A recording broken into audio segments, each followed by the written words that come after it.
আসসালামু আলাইকুম ওয়া রাহমাতুল্লাহি ওয়া বারাকাতুহু। আলহামদুলিল্লাহি রাব্বিল আলামিন ওয়াসসালাতু ওয়াসসালামু আলা আশরাফিল আমবিয়াই ওয়াল মুরসালিন নবিয়িনা মুহাম্মদ ওয়া আলা আলিহি ওয়া আসহাবিহি ওয়া আতবাইহি আজমাইন আম্মা বা'দ। ফাকাদ ক্বালা আন-নাবিয়্যু সাল্লাল্লাহু আলাইহি ওয়াসাল্লাম মান ক্বালা লা ইলাহা ইল্লাল্লাহ হুরিমা দামুহু ওয়া মালুহু ওয়া হিসাবুহু আলাল্লাহি আযজা ওয়া জাল্লা। ওয়া ফি রিওয়ায়াতিন ক্বাল মান ক্বালা লা ইলাহা ইল্লাল্লাহ ওয়াকাফারা বিমা ইউবাদু মিন দুনিল্লাহ হুরিমা দামুহু ওয়া মালুহু ওয়া হিসাবুহু আলাল্লাহি আযজা ওয়া জাল্লা। ওয়া ফি রিওয়ায়াতিন ক্বাল সালাসুম মিন আসলিল ঈমান আল কাফফু আম্মান ক্বালা লা ইলাহা ইল্লাল্লাহ লা তুকাফফিরহু বিযামবিন ওয়া লা তুখরিজহু মিনাল ইসলামি বিআমালিন। রাওয়াহু আবু দাউদ কাযা ফিল মিশকাত। সম্মানিত উলামায়ে ইসলাম, মুফতিয়ানে আযম, সর্বস্তরের মুমিন ভাই ও বোনেরা, মাওলানা মওদুদী রহিমাহুল্লাহ এর আকীদা বিশ্বাসের উপর প্রশ্ন তোলা হয়েছে এবং তার প্রতিষ্ঠিত সংগঠনের নেতাকর্মীদের আকীদা বিশ্বাসের ব্যাপারেও প্রশ্ন তোলা হয়েছে। জামাত এবং মাওলানা মওদুদীর নাকি আকীদা খারাপ। আমার প্রশ্ন হলো, জামাত এবং মাওলানা মওদুদীর আকীদা যদি খারাপ হয় তাহলে কালিমায়ে তয়্যিবার এত চমৎকার ব্যাখ্যা মাওলানা মওদুদী রহিমাহুল্লাহ কিভাবে দিলেন? এই যে আপনাদের সামনে দেখেন ইসলামের বুনিয়াদী শিক্ষা। এই ইসলামী বুনিয়াদী শিক্ষা বিশ্ববিখ্যাত কিতাব, বিভিন্ন ভাষায় অনুবাদ হয়েছে এবং জামাতে ইসলামীর সকল স্তরের নেতাকর্মীরা এই বইটি নিয়মিত পড়ে থাকেন।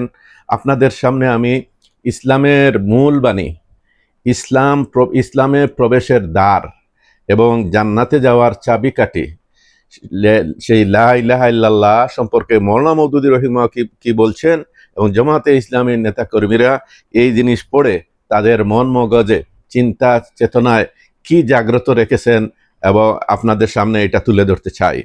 তো ইসলামের বুনিয়াদী শিক্ষা বইয়ের 33 পৃষ্ঠায় মাওলানা মওদুদী রহিমাহুল্লাহ বলছেন, কালিমা তয়্যিবার অর্থ। আপনারা জানেন মানুষ একটি কালিমা পাঠ করে ইসলামের সীমার মধ্যে প্রবেশ করে থাকে। সেই কলিমাটি খুব লম্বা চওড়া কিছু নয়, কয়েকটি শব্দ মাত্র, লা ইলাহা ইল্লাল্লাহ মুহাম্মাদুর রাসূলুল্লাহ। এই কয়টি শব্দ মুখে উচ্চারণ করলেই মানুষ একেবারে বদলে যায়। একজন কাফের যদি এটা পড়ে তবে সে মুসলমান হয়ে যায়। ফলে পূর্বে সে নাপাক ছিল, এখন সে পাক হয়ে গেল।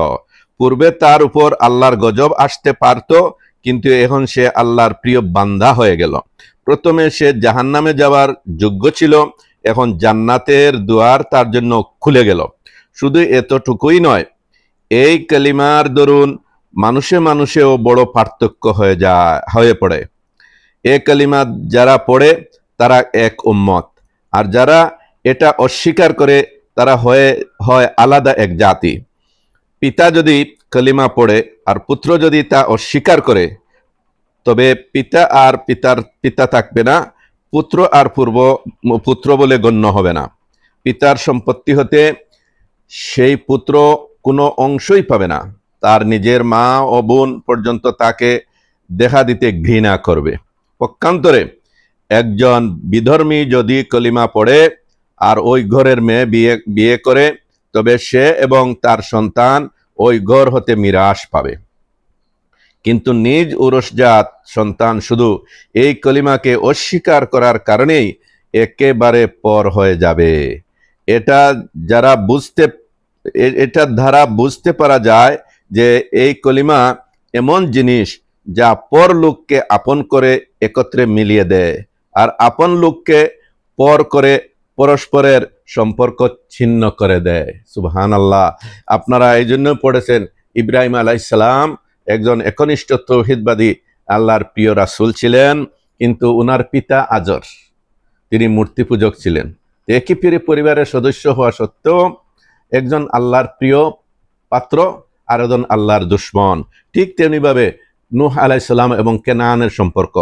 এখানে নূহ আলাইহিস সালাম শ্রেষ্ঠতম রাসূল, আর ওনার ছেলে কেনান সে আল্লাহ বিশ্বাস করলো না, সে কাফের। এরপরে একটা পরিবার দেখেন, বিবি আসিয়া আলাইহিস সালাম, তিনি আল্লাহর প্রিয় একজন বান্দি, কিন্তু তার স্বামী সে ফিরআউন, সে নিকৃষ্টতম কাফের। আবার দেখেন নূহ আলাইহিস সালাম, লূত আলাইহিস সালাম, আল্লাহর দুইজন শ্রেষ্ঠ রাসূল, আর তাদের স্ত্রীদ্বয় তারা হলো কাফের। তাইলে এই যে আল্লাহ রাব্বুল আলামিন বলছেন, ইন্নাহুম কানু ইযা কিলা লাহুম লা ইলাহা ইল্লাল্লাহ ইস্তাকবিরুন ওয়া ইয়াকুলুনা আইন্না লাতারিকু আলিহাতিনা লিশাইরিন মাজনুন, যে যখনই তাদেরকে লা ইলাহা ইল্লাল্লাহ বলতে বলা হয়েছে তারা অস্বীকার করেছে এবং অহংকার করেছে, আর তারা বলেছে আমরা কি এই পাগল কবির কথায় আমরা কি আমাদের উপাস্যদেরকে কি ছেড়ে দেব। তো এই কলিমা সকল নবী বলেছেন। তো এই কলিমার ব্যাখ্যা এত সুন্দরভাবে আওলাদে রসুল, মুফাক্কিরে ইসলাম, বাদশাহ, আন্তর্জাতিক বাদশাহ ফয়সল পুরস্কার প্রাপ্ত ব্যক্তিত্ব, যার বই পৃথিবীর বিভিন্ন ভাষায় অনুবাদ হয়েছে, তিনি এত সুন্দর ব্যাখ্যা তার ইসলামের বুনিয়াদী শিক্ষা বইতে পেশ করছেন। আমি আপনাদের সামনে তা শোনাচ্ছি। আশা করি আপনার ঈমান জাগ্রত হবে, আপনি অন্তরে তৃপ্তি বোধ করবেন, ইতমিনান হাসিল হবে এবং আল্লাহর তৌহিদের প্রতি আপনার অগাধ বিশ্বাস, গাঢ় বিশ্বাস, দৃঢ় বিশ্বাস আপনার অন্তরের অন্তঃস্থলে স্থাপিত হবে ইনশাআল্লাহ। তো সম্মানিত দিনী ভাইরা, শুনেন আওলাদে রসুল সৈয়দ আবুল আলা মওদুদী রহিমাহুল্লাহ কলিমা তাইয়্যিবার অর্থ এবং ব্যাখ্যায় কি বলছেন, আরো কি বলছেন আপনারা শুনুন। একটু ভেবে দেখুন, মানুষে মানুষে এত বড় পার্থক্য হওয়ার প্রকৃত কারণ কি? কালিমাতে কয়েকটা অক্ষর ছাড়া আর কি বা রয়েছে? কাফ, লাম, মিম, আলিফ, সিন আর এরকমেরই কয়েকটা অক্ষর ছাড়া আর তো কিছুই নয়। এ অক্ষরগুলো যুক্ত করে মুখে উচ্চারণ করলেই কোন জাদুর স্পর্শে মানুষ এতখানি বদলে যায়? শুধু এতটুকু কথা দ্বারা কি মানুষের পরস্পরের মধ্যে এত আকাশ পাতাল পার্থক্য হতে পারে? একটু চিন্তা করলেই আপনারা বুঝতে পারবেন, আপনাদের বিবেক বুদ্ধি বলে উঠবে যে কয়েকটা অক্ষর মিলিয়ে মুখে উচ্চারণ করলেই এত বড় ক্রিয়া কিছুতেই হতে পারে না।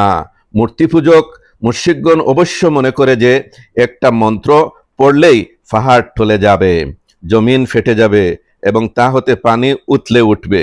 মন্ত্রের কোনো অর্থ কেউ অবগত হোক বা নাই হোক, তাতে কোনো ক্ষতি বা বৃদ্ধি নেই, কারণ অক্ষরের মধ্যেই যাবতীয় শক্তি নিহিত আছে বলে তারা মনে প্রাণে বিশ্বাস করে।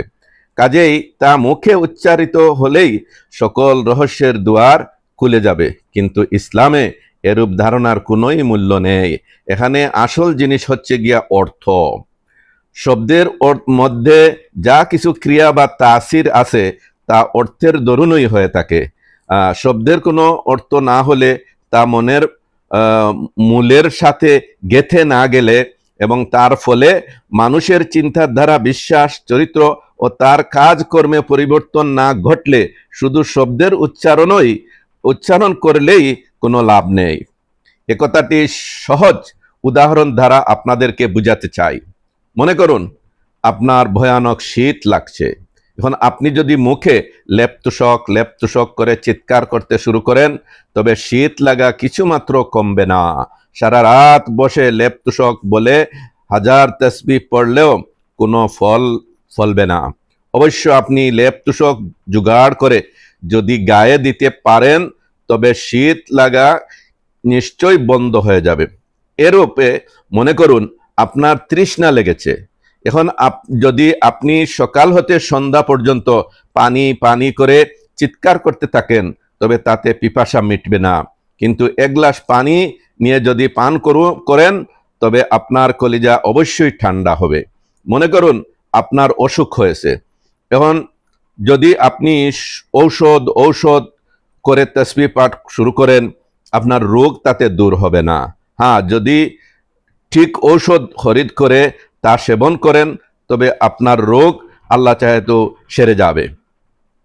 কলিমার অবস্থাও ঠিক এটাই। শুধু ৬-৭টি শব্দ মুখে বলে দিলেই এত বড় পার্থক্য হতে পারে না। যে মানুষ কাফির ছিল, সে এর দরুন একেবারে মুসলমান হয়ে যাবে। নাপাক হতে পাক হবে, দুশ্মন লোক একেবারে বন্ধু হয়ে যাবে, জাহান্নামী ব্যক্তি একেবারে জান্নাতি হয়ে যাবে। মানুষে মানুষে এরূপ পার্থক্য হয়ে যাওয়ার একটি মাত্র উপায় আছে, তা এই যে প্রথমে এই শব্দগুলোর অর্থ বুঝে নিতে হবে, সেই অর্থ যাতে মানুষের মনের মূলে শিকড় গাড়তে পারে, সেই জন্যই চেষ্টা করতে হবে। এভাবে অর্থ জেনে ও বুঝে যখন এটা মুখে উচ্চারণ করবেন, তখনই আপনারা বুঝতে পারবেন যে এই কলিমা পড়ে আপনারা আপনাদের আল্লাহর সামনে কত বড় কথা স্বীকার করেছেন, আর এর দরুন আপনাদের উপর কত বড় দায়িত্ব এসে পড়েছে। এসব কথা বুঝে শুনে যখন আপনারা কলেমা পড়বেন, তখন আপনাদের চিন্তা এবং আপনাদের সমস্ত জীবনের উপর এ কলিমার পূর্ণ আধিপত্য স্থাপিত হবে। এরপর এ কলিমার বিরোধী কোনো কথা আপনাদের মন মগজে একটুও স্থান পেতে পারে না। চিরকালের তরে আপনাদের এ কথাই মনে করতে হবে যে এই কলিমার বিপরীত যা তা মিথ্যা, এই কলিমাই একমাত্র সত্য। আপনাদের জীবনের সমস্ত কাজ কারবারে এক কলিমাই হবে একমাত্র হুকুমদাতা। এই কলিমা পড়ার পরে কাফেরদের মন স্বাধীনভাবে যা ইচ্ছা তাই করতে পারবেন না। এখন এই কলিমারই হুকুম পালন করে চলতে হবে। এটা যে কাজ করতে বলবে তাই করতে হবে, এবং যে কাজের নিষেধ করবে তা হতে ফিরে থাকতে হবে। এভাবেই কলিমা পড়লেই মানুষে মানুষে পূর্বলিখিত রূপে পার্থক্য হতে পারে। এখন কলিমার অর্থ কি, তা পড়ে মানুষ কি কথা স্বীকার করে, আর তা স্বীকার করলেই মানুষ কোন বিধান মতো চলতে বাধ্য হয় প্রভৃতি বিষয় আলোচনা করব ইনশাআল্লাহ। মাওলানা মওদুদী রহিমাহুল্লাহ সামনে বলছেন, কালিমার অর্থ আল্লাহ ছাড়া কোনো ইলাহ নেই, হযরত মুহাম্মদ সাল্লাল্লাহু আলাইহি ওয়াসাল্লাম আল্লাহ তাআলার রাসূল বা প্রেরিত পুরুষ। কালিমার মধ্যে যে ইলাহ শব্দটি রয়েছে, এর অর্থ হচ্ছে মালিক, সৃষ্টিকর্তা, মানুষের জন্য বিধান রচনাকারী, মানুষের দোয়া যিনি শুনেন এবং গ্রহণ করেন, তিনিই উপাসনা পাবার একমাত্র উপযুক্ত। এখন লা ইলাহা ইল্লাল্লাহ পড়লে তার অর্থ এই হবে যে আপনি প্রথম স্বীকার করলেন যে দুনিয়া আল্লাহ ছাড়া সৃষ্টি হতে পারেনি। এই সৃষ্টিকর্তা নিশ্চয়ই বর্তমান আছেন, আর সেই সৃষ্টিকর্তা বহু নয়, মাত্র একজন। তিনি ছাড়া আর কারো খুদাই বা প্রভুত্ব কোথাও নেই। দ্বিতীয়ত, কালেমা পড়ে আপনি স্বীকার করলেন যে সেই এক আল্লাহই মানুষের এবং সারে জাহানের মালিক। আপনি ও আপনার প্রত্যেকটি জিনিস এবং দুনিয়ার প্রত্যেকটি বস্তুই তার। সৃষ্টিকর্তা তিনি, রিজেক দাতা তিনি, জীবন মৃত্যু তারই হুকুম মতো হয়ে থাকে, শোক বিপদ তারই তরফ হতে আসে, মানুষ যা কিছু পায় তারই কাছ থেকে পায়, সকল কিছুর দাতা প্রকৃতপক্ষে তিনি, আর মানুষ যা হারায় তা প্রকৃতপক্ষে তিনিই কেড়ে নেন। শুধু তাকেই ভয় করা উচিত, শুধু তারই কাছে প্রার্থনা করা উচিত, তারই সামনে মাথা নত করা উচিত, কেবলমাত্র তারই ইবাদত ও বন্দেগী করা কর্তব্য। তিনি ছাড়া আমাদের মনিব, মালিক, আইন রচনাকারী আর কেউ নেই। একমাত্র তার হুকুম মেনে চলা, কেবল তারই আইন অনুসারে কাজ করা আমাদের আসল ও একমাত্র কর্তব্য। কলিমা লা ইলাহা ইল্লাল্লাহ পড়ে আপনি আল্লাহর কাছে এই ওয়াদাই করে থাকেন, আর সারা দুনিয়া ও মৌলিক অঙ্গীকারের সাক্ষী হয়ে থাকে। এর বিপরীত কাজ করলে আপনার জিহ্বা, আপনার হাত বা আপনার প্রতিটি পশম এবং আকাশ ও পৃথিবীর এক একটি অনুপরমাণু যাদের সামনে আপনি এ ওয়াদা করেছিলেন, আপনার বিরুদ্ধে আল্লাহর আদালতে সাক্ষ্য দেবে। আপনি সেখানে একেবারে অসহায় হয়ে পড়বেন। আপনার সাফাই প্রমাণ করার জন্য একটি সাক্ষী কোথাও পাবেন না। কোনো উকিল কিংবা ব্যারিস্টার আপনার পক্ষ সমর্থন করার জন্য সেখানে থাকবে না।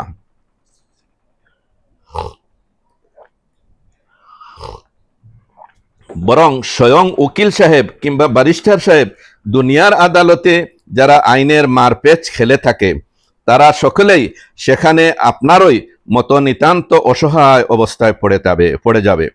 সেই আদালতে মিথ্যা সাক্ষী দিয়ে জাল দলিল দেখিয়ে এবং উকিলের দ্বারা মিথ্যা ওকালতি করিয়ে আপনারা রক্ষা পেতে পারবেন না।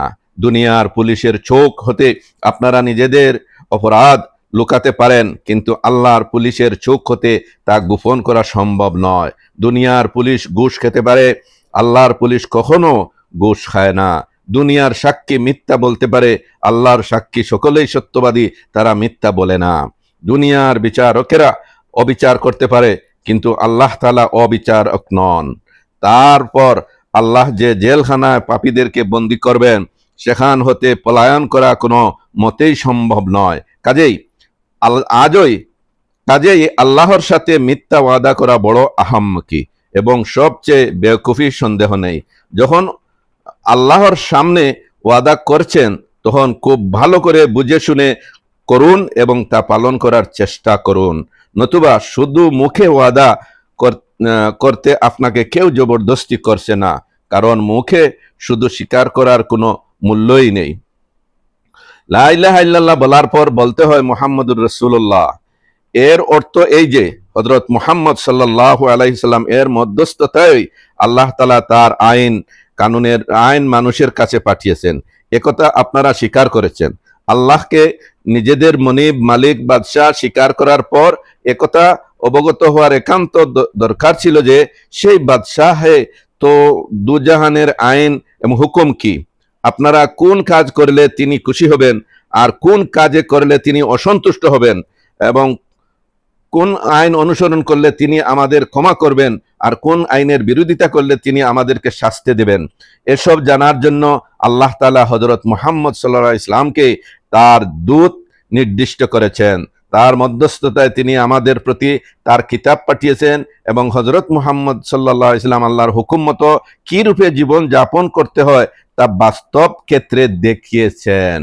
কাজেই আপনারা যখন বলেন মুহাম্মদুর রাসূলুল্লাহ সাল্লাল্লাহু আলাইহি ওয়াসাল্লাম, তখন এর দ্বারা আপনারা একথাই স্বীকার করে থাকেন যে আইন এবং যে নিয়ম হযরত মুহাম্মদ সাল্লাল্লাহু আলাইহি ওয়াসাল্লাম বলেছেন, আপনারা তা অনুসরণ করে চলবেন। আর যে আইন এর বিপরীত হবে তাকে পদ্দলিত করবেন। এ ওয়াদা করার পর যদি আপনারা হযরত মুহাম্মদ সাল্লাল্লাহু আলাইহি ওয়াসাল্লাম এর প্রচার আইনকেই ছেড়ে দেন আর দুনিয়ার আইন অনুসরণ করে চলেন, তবে আপনাদের চেয়ে বড় মিথ্যাবাদী এবং বেঈমান আর কেউ নেই। কারণ হযরত মুহাম্মদ সাল্লাল্লাহু আলাইহি ওয়াসাল্লাম এর প্রচারিত আইনকে একমাত্র সত্য আইন মেনে এবং তার অনুসরণ করে চলার অঙ্গীকার করেই আপনারা ইসলামের সীমার মধ্যে এসেছেন। একথা স্বীকার করেই আপনারা মুসলমানদের ভাই হয়েছেন। এরই দরুন আপনারা মুসলমান পিতার উত্তরাধিকারী হতে পেরেছেন। এরই বদৌলতে আপনারা মুসলমান মেয়েকে বিয়ে করেছেন। এরই কারণে আপনাদের সন্তান নিয়ত সন্তান হতে পেরেছে। এরই দরুন মুসলমান আপনাদেরকে সাহায্য করেছে, আপনাদেরকে যাকাত দিয়েছে, আপনাদের জান মাল ও মান ইজ্জতের হেফাজত করার দায়িত্ব নিয়েছে। এত সব হওয়া সত্ত্বেও যদি আপনারা নিজেদের ওয়াদা ভঙ্গ করেন, তবে এটা অপেক্ষা বড় বেঈমানি দুনিয়ায় আর কি হতে পারে। আপনারা যদি লা ইলাহা ইল্লাল্লাহ মুহাম্মদুর রাসূলুল্লাহ এর অর্থ জানেন এবং জেনে বুঝেই এটা স্বীকার করেন, তাহলে সকল অবস্থাতেই আল্লাহর আইন মেনে চলা আপনাদের কর্তব্য। আল্লাহর আইন জারি হয়ে না থাকলে আপনাদের এটি জারি করা উচিত। যে ব্যক্তি মনে করে যে আল্লাহর পুলিশ, সৈন্য, আদালত এবং জেলখানা কোথাও মজুদ নেই, কাজেই তার আইন লঙ্ঘন করা সহজ।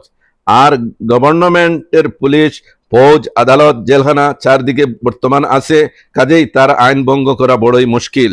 তবে এমন ব্যক্তি সম্পর্কে আমি পরিষ্কার ভাষায় বলে দিচ্ছি যে লা ইলাহা ইল্লাল্লাহ মুহাম্মদুর রাসূলুল্লাহ কলিমা সে মিথ্যাই পড়েছে। সে এটা দ্বারা তার আল্লাহকে, সারে জাহানকে, সমস্ত মুসলমানকে এবং স্বয়ং নিজের মনকে ধোঁকা দিচ্ছে, তাতে কোনো সন্দেহ নেই।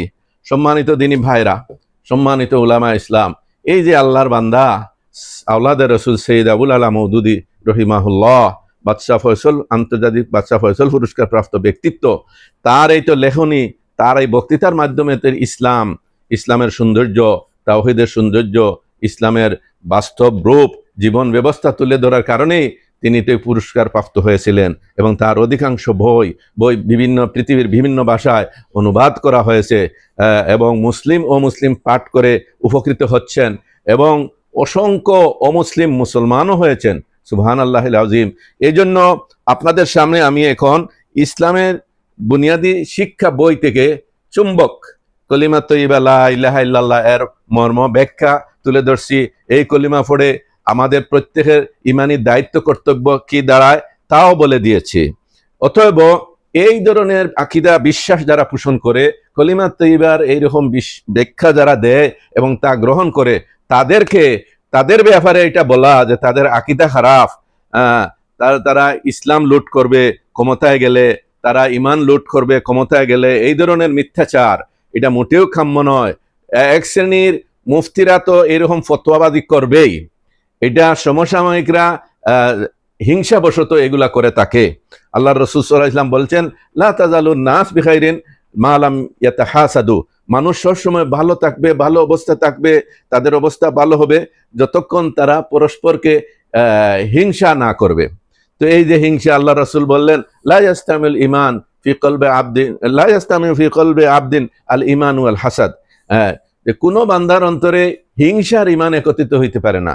তো আমরা বিরোধী মহলের বিরোধিতার ভাষা আমরা শুনছি, এটা শুনেই আমাদের বুঝে আসছে যে ওনারা ভারসাম্য হয়ে গেছেন, ওনারা বিশ্বস্ত নন, ওনাদের মধ্যে আদল ইনসাফ পাওয়া মোটেও সম্ভব নয়। ওনারা হিংসাত্মক, আক্রমণাত্মক এবং ঘৃণার ভাষা ব্যবহার করেন। ওনাদের মধ্যে রাজনৈতিক শিষ্টাচার এবং শালীনতা ভদ্রতা বলতে কিছু নেই। এই জন্য এই ধরনের উগ্র ভাষা প্রয়োগ করা, হিংসা প্রকাশ করা, ঘৃণা প্রকাশ করে সমালোচনা করা, বিরোধিতা করা, যারা এরকম করেন তারা নিজেরাই তো ভারসাম্য হারিয়েছেন। আল্লাহ রাসূল সাল্লাল্লাহু আলাইহি ওয়াসাল্লাম পরিষ্কার বলেছেন যে লা ইয়াহকুমু বাইনা ইসনাইনে গাদওয়ান, কোনো রাগান্বিত ব্যক্তি দুই ব্যক্তির মাঝে যেন বিচার ফয়সালা না করে। তো আপনারা যে ভাষায়, এতে গিয়ে আপনারা যে কত হিংসার মধ্যে আছেন, কত বিদ্বেষ পোষণ করেন, এবং কত রাগ ঘৃণা আপনাদের অন্তরে আছে, এই সব থেকে পরিষ্কার বোঝা যায় যে আপনাদের কাছে আদল ইনসাফ পাওয়া সম্ভব নয়। অথচ শাইখুল ইসলাম ইবনে তাইমিয়া রাহিমাহুল্লাহ বলছেন, ফালাম্মা কানা আতবাউল আম্বিয়া আহলাল ইলমি ওয়াল আদলি কানা কালামু আহলিল ইসলাম ওয়াস সুন্নাহ মাল কুফফার ওয়াল বিদআ মাল ইলমি ওয়াল আদলি। তিনি আরো বলেছেন, আল কালামু ইয়াকুনু ফিন নাস বিইলমিন ওয়া আদলিন লা বিজাহলিন ওয়া যুলমিন।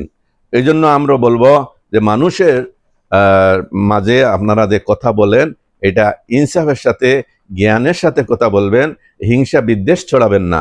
এই হিংসা বিদ্বেষ দ্বারা সমাধান হবে না, বরং দুনিয়ায় ফাসাদ বিপর্যয় সৃষ্টি হবে। আল্লাহ রাব্বুল আলামিন আমাদেরকে হেফাজত করুন। আর নবীজি সামাজিক জীবনে যে মুসলিম হতে বলেছেন, আল মুসলিমু মান সালিমান নাস মিন লিসানিহি ওয়া ইয়াদিহি ওয়াল মুমিনু মান আমিনাহুন নাস আলা দিমাইহিম ওয়া আমওয়ালিহিম, এই হাদিসের আলোকে আমরা আমাদের জন্য জবান হাতকে গড়তে পারি, মন মানসিকতা তৈরি করতে পারি। আল্লাহ তাআলা আমাদের তৌফিক দান করুন।